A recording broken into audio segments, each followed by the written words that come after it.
반가워요 여러분, 김란하실입니다. 오늘 영상은 제가 지난 시간에 미리 말씀드렸던 것처럼 창문 밖에 있는 풍경을 이제 스케치해 보는 시간인데요. 스케치 하시기 전에 미리 알고 계시면 좋을 미술 이론에 대해서 잠깐 설명을 드리는 시간이에요. 미술 이론이라고 해서 어렵게 생각하실 거는 전혀 없고요.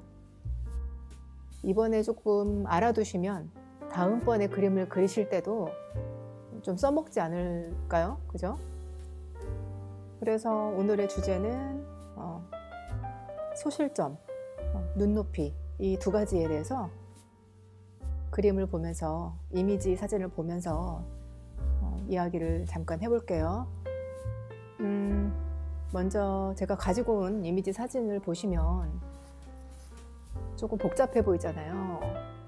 근데 여러분들이 이 복잡한 이미지를 보시고 단순하게 생각하시는 게 좋아요.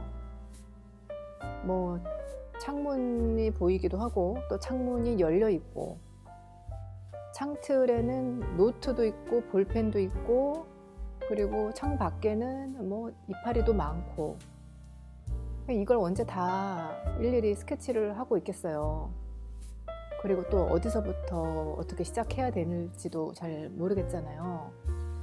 그럴 때 여러분이 가장 단순하고 간단한 지점부터 시작을 하시면 그 다음부터는 시간 싸움인 것 같아요. 그러면 이제 눈높이하고 소실점을 한번 찾아보겠습니다.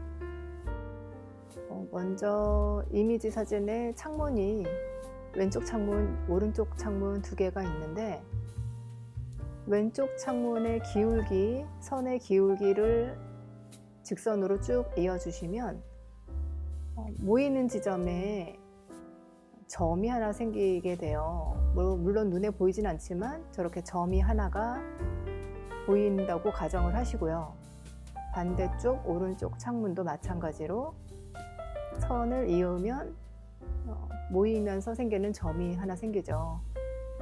지금 점이 두 개가 생기는데 이 점을 우린 소실점이라고 부르고요. 그 소실점이 있는 위치, 그걸 가로선으로 그었을 때 그걸 눈높이라고 생각을 하시면 됩니다. 자, 이렇게 사진으로 보시면 제가 눈높이 선 검은색 선을 그어봤죠. 그리고 왼쪽 창문 빨간색으로 표시를 했는데 그 선들이 모여서 눈높이 상에 위치하게 되고 그리고 반대쪽에 오른쪽 창도 마찬가지예요. 이 선들이 모여서 결국은 눈높이 상에 점이 모이게 되는데 우리가 이 지점을 눈높이, 그러니까 이 대상을 바라봤을 때 감상자의 시선 높이인 거죠.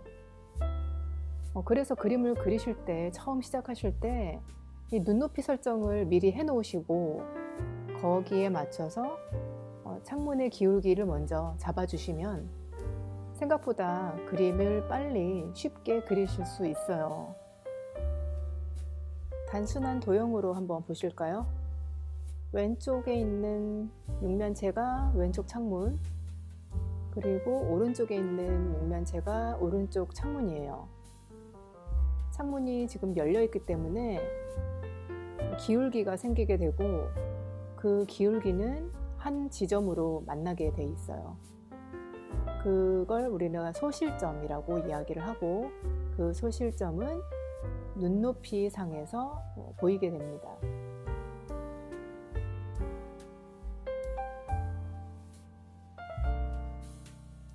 여러분들이 어반 스케치를 나가시거나 야외 스케치를 나가실 때 많이 그리시는 소재 세 가지를 이미지 사진을 가지고 왔는데 한번 보세요.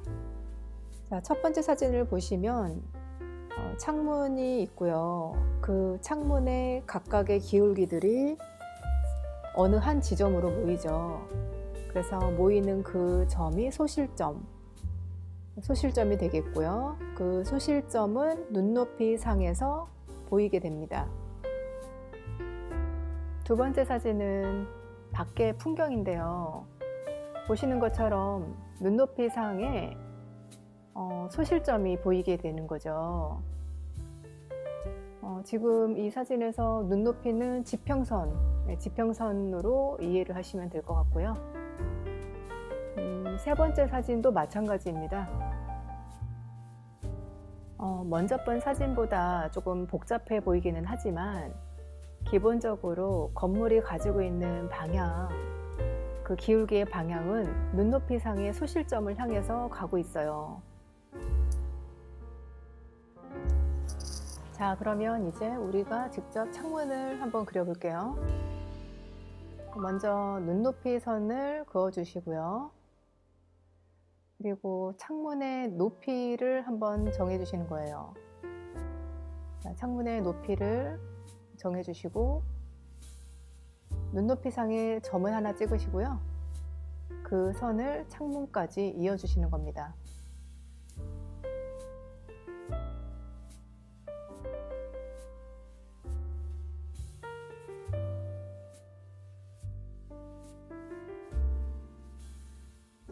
창문의 폭을 정해 주시고요.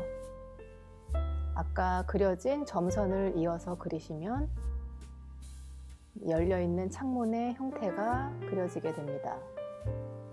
창문의 높이에서 3등분을 하시고 소실점을 향해서 선을 그어 주시면 창문의 창살인가요? 그 부분이 연결되게 되죠. 자, 아래쪽도 마찬가지로 점선을 그어 주시는 부분을 이어 주시면 창문 모양의 형태, 어색하지 않게 기울기를 그려줬어요. 반대쪽 왼쪽 창문도 마찬가지죠.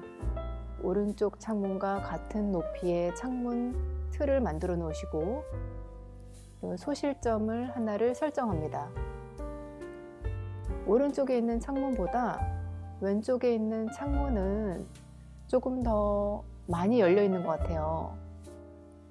그래서 오른쪽보다 왼쪽에 있는 창문의 소실점이 창문과 조금 더 가깝게 설정을 했고요. 당연히 창문의 폭도 조금 좁게 표현을 해봤습니다. 창살을 그리기 위해서 창문의 3등분, 창문을 똑같이 3등분하고 그리고 그 3등분된 지점을 소실점을 향해서 이어줍니다. 자, 이렇게 하면 여러분도 열려있는 창문을 쉽게 그리실 수가 있어요.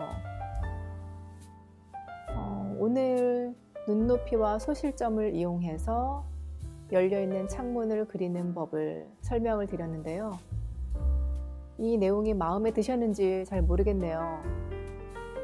그래도 저는 오늘 이 영상을 준비하기 위해서 꽤 많은 시간을 투자한 것 같아요. 여러분께 조금이라도 도움이 되었다면 구독과 좋아요 눌러주시고요. 그리고 다음 시간에는 이 이미지 사진을 직접 스케치해 가는 과정을 가지고 오겠습니다. 그러면 다음에 또 봐요.